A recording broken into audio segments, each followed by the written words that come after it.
আজকে আমি বানিয়েছি মালাই কেক সুইট ডিশ। তার বেসটার জন্য লাগবে হচ্ছে ব্রিটানিয়ার রাস্ক বিস্কুট বা যে টোস্ট বিস্কুট যেটাকে বলে, আর দুধ লাগবে 1/2 লিটার মতো। আর তারপরে যেগুলো লাগে আর কি, চিনি, তারপরে কর্নফ্লাওয়ার একটু নিয়েছি থিকেনিংয়ের জন্য, কর্নফ্লাওয়ারটা 2 টেবিল স্পুন নিয়েছি।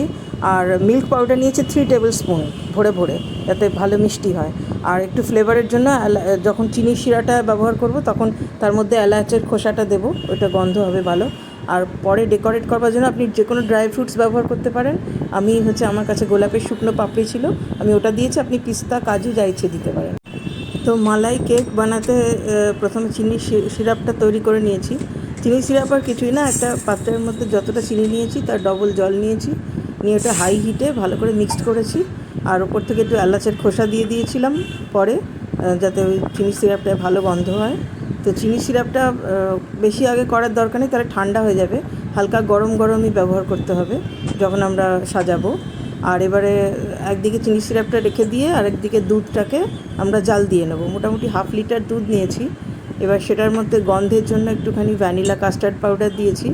আর থিকেনিংয়ের জন্য দিয়েছি হচ্ছে কর্নফ্লাওয়ার দু বড় টেবিল চামচ।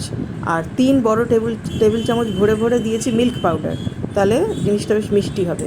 এবার পুরো জিনিসটা যখন অনেকক্ষণ ধরে নাড়িয়ে নাড়িয়ে থিকেনিং হয়ে গেল, তারপরে ওটার মধ্যে দিয়েছি চিনি, দিয়ে ওটা তৈরি হয়ে গেল। এবার বিস্কুটগুলোকে ভালো করে সাজিয়ে নিয়ে একটা কাঁচের স্কোয়ার বা গোল একটা পাত্রের মধ্যে সাজিয়ে নিয়ে তার মধ্যে চিনির সিরাপটা দিয়ে বিস্কুটগুলোকে ভিজিয়ে নিয়েছি।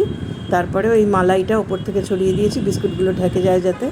তারপরে এই সেম জিনিসটা আবার রিপিট করেছি, আবার বিস্কুট দিয়েছি, আবার বিস্কুটগুলোকে ভিজিয়ে চিনির সিরাপ দিয়েছি, তারপরে আবার দুধের মালাই দিয়েছি।